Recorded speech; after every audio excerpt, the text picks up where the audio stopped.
Hello dear students, welcome back to my YouTube channel Teach Sunil Education. सो आज video रे मु तुम मानक इतिहासर जो इंटरनल परीक्षा अच्छी इतिहास एमआईएल ओडिया इतिहासर 3 मार्क सिलेक्टिव क्वेश्चन आनी तो निहाती भाव में वीडियो को लास्ट जाए देखिब आम पूर्वर एमसीक्यू प्रश्न आलोचना करें जदि भिडटी देखी ना तो मुझे डेस्क्रिप्शन रे लिंक देदेवी तुम मैंने से जाकि देखिपार। तो आज वीडियो आम आलोचना करवा तुम 3 मार्क सिलेक्टिव प्रश्न।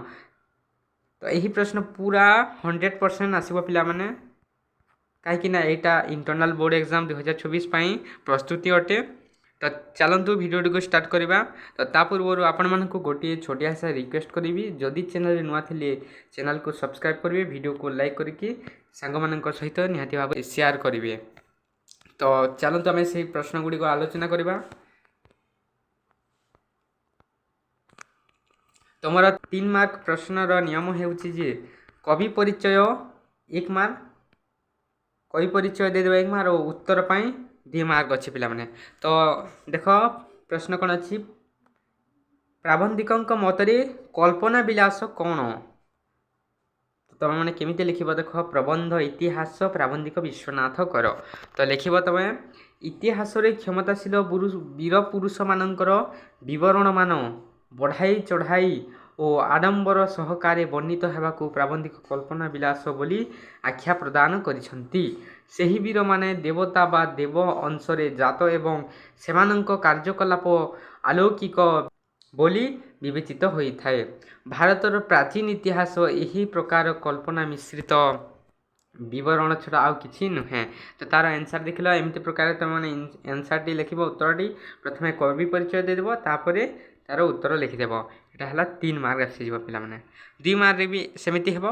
तो नेक्स्ट प्रश्न देखा इतिहास तुल्य द्वितीय शिक्षक आउ कदापि दुष्ट हेब नहीं बोली कहीं कहुई।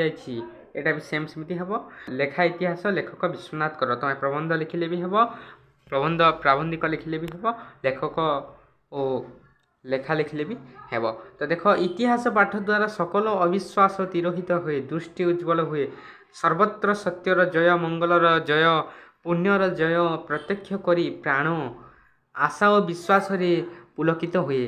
वास्तविक उपयुक्त भाव में पाठ करने को शिक्षा कले इतिहास तुल्य द्वितीय शिक्षक आउ कदापि दुष्ट हेब नहीं बोली कहुई। देख लो तो आम यहाँ को नोट करके चलो पिला माने यहाँ पूरा 100% आसब।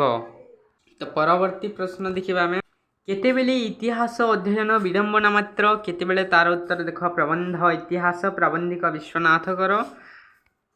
उत्तर लिख पाठक जेबे वर्तमान संगे एवं निज जीवन संगे अतीतर संपर्क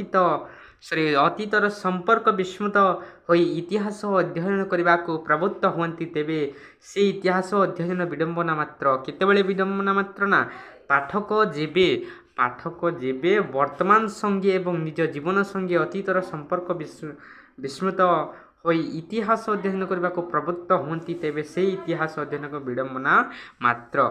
इतिहास केवल केते गुड़िए घटनार समष्टि छड़ा आउ कौन। तामाने इतिहास केते गुड़िए घटनार समष्टि उठी सेही घटनार पाश्चात्य देश रे जे नियम बा नियंतांक हस्त कार्य करुछि ताकु प्रत्यक्ष करी न पारिले इतिहास अध्ययन विद्यालयर बालकतुल्य केते गुड़िए शुष्क कथा अमृत अतीतर अर्थशून्य विवरण कंठस्थ करवा ही सार हुए। तो यहाँ आंसर देख लो। परवर्ती प्रश्न आम देखा प्रत्येक व्यक्ति निकटरे कौन सबू जीवंत इतिहास रूपे प्रतिभात। प्रत्येक व्यक्ति निकटरे कौन सबू जीवंत इतिहास रूपे प्रतिभात। प्रबंध इतिहास प्राबंधिक विश्वनाथ खर एवं उत्तर होउछि वर्तमान जुगरे रचित इतिहास रे मानव जीवनर सर्वविध व्यापार रे जोग अछि। साहित्य शिल्प वाणिज्य धर्म नीति काव्य उपन्यास विज्ञान और दर्शन इत्यादि सबू ऐतिहासिक सत्यमय। प्रत्येक व्यक्तिर जीवन आहार परिच्छेद ताहा निकटरे जीवंत इतिहास रूपे प्रतिभात हुए। तापर आउ गोटे परवर्ती प्रश्न देख ये प्रश्न कहला ना प्रत्येक व्यक्ति निकट में कौन सब जीवंत इतिहास रूपे प्रतिभात होता है ताहले ये आंसर टी लिखिब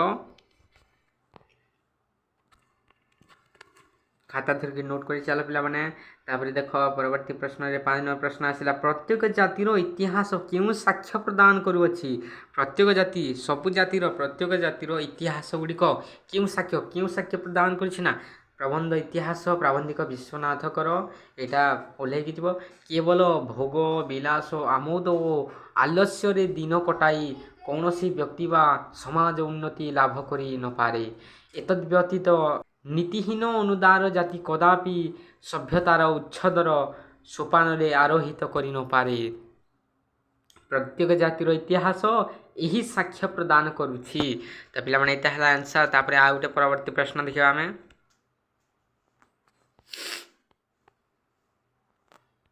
तो यहाँ मोस्ट इम्पोर्टाट पिला माने जाति जदि अयोग्य हेले जाति अयोग्य हेले ताहार की परिणत हुए जाति अयोग्य हेले तार की परिणत हुए ना प्रबंध इतिहास प्राबंधिक विश्वनाथ कर जो जाति जो विषय अयोग्य हेबे से तहिरु वंचित हेब अर्थात जाति अयोग्य हेले ताहार गति रसातलगामी अनिर्वार्य सही अयोग्य जातिर संचित धनराशि ज्ञान और विज्ञान इत्यादि समस्त योग्यतर जाति हस्तरे समर्पित होता है तो पिला माने मु आ गोटे कथा आपण मानक कहबाकू चाहिए जे यही इतिहास विषय जदि एमसीक्यू प्रश्न तुम मैंने देखना तो चैनल पेज को जाकि देखिपार एवं मु डिस्क्रिप्शन रे लिंकटा देदेवी तो मैंने लिंक को क्लिक करके देख तो परवर्ती प्रश्न देख 7 नंबर प्रश्न कौन कही ना व्यक्ति जदि व्यक्ति और समाज जीवन किपरि उन्नतर अवस्था को नीत हुए व्यक्ति और समाज जीवन किपरि उन्नतर किपरि उन्नत डेभलप किपरि उन्नत बा डेभलप होता है यहाँ कहुच्छे उन्नतर अवस्था को नीत हुए ना प्रबंध इतिहास प्राबंधिक विश्वनाथ कर व्यक्तिगत जीवन में जेपरी नाना घटना नाना परिवर्तन भितर सारभूत जीवनटी उन्नत आड़ को अग्रसर हुए कौन हुए ना भितरे कौन ना नाना नाना घटना नाना परिवर्तन भितरे सारभूत जीवनटी उन्नत आड़ को अग्रसर हुए समाज मध्य सेहीपरि नाना घटना और नाना परिवर्तन द्वारा उन्नतर अवस्था को नीत हुए प्रकृतपक्ष जगतर कौन सी घटना अर्थ शून्य नुहे यहाँ भी मोस्ट इम्पोर्टाट अच्छे पिला माने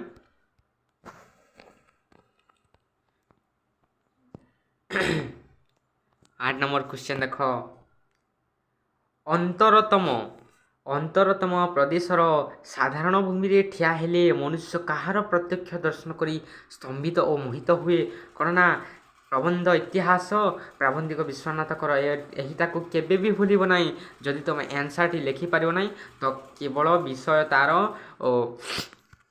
कवि परिचय जदि देदेव तो तुमको 3 मार्क रु 1 मार्क पूरा मिल जाव तो उत्तर कौन दिशे देखा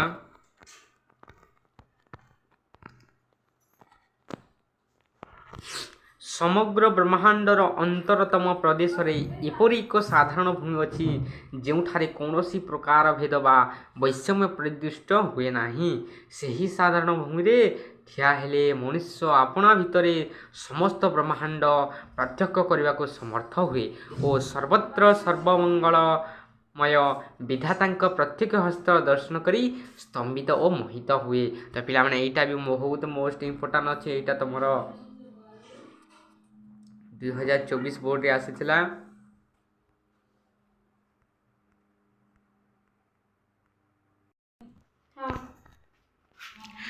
ता परवर्ती प्रश्न देख पिला माने अपर श्रेणी मनुष्य मानक संपर्क परिचय दियो एटा भी तार चरित्र चित्रण वर्णना कर परिचय दियो एपरि प्रश्न आसी थाए 5 नंबर किंतु एटा तुमरो इंटरनल परीक्षा रे केवल 3 मार्क रो प्रश्न आसीबो तो उत्तर देख प्रबंध इतिहास प्राबंधिक विश्वनाथ कर अपर श्रेणीर मनुष्य माने सूक्ष्म दृष्टि संपन्न एवं चिंताशील अटंती यही श्रेणीर लोक मानक द्वारा पृथ्वीर नानाविध उन्नति साधित हुए यही चिंताशीलता सूक्ष्म दृष्टि ତା ତତ୍ତ୍ୱ ନିରୂପଣ ପ୍ରୟାସ ମନୁଷ୍ୟ ତତ୍ତ୍ୱର ବିଶେଷ ଲକ୍ଷଣ ଅଟେ।